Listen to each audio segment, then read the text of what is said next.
partie tunisienne. On va y retrouver Guillaume Oda, Paolo Bozonin et Hélène Camille.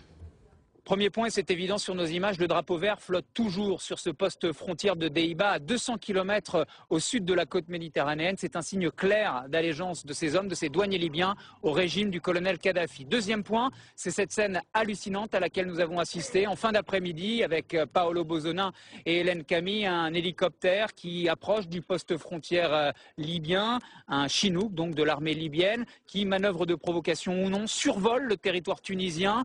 En tout cas, il s'ensuit une discussion étonnante entre deux militaires tunisiens. Pourquoi n'as-tu pas tiré, au moins pour leur montrer que nous sommes chez nous? Tir de sommation, ça vous donne une idée de la température ici. Quoi qu'il en soit, ce Chinook libyen, il atterrit du côté du poste frontière et du territoire libyen. Le ravitaillement commence à la fois en vivres, en nourriture et en eau, en matériel. Impossible de dire si des armes ont été livrées, mais en tout cas, cela indique, premier point, qu'on se prépare à tenir le siège du côté de ce poste frontière donc libyen qui est fidèle au régime du colonel Kadhafi.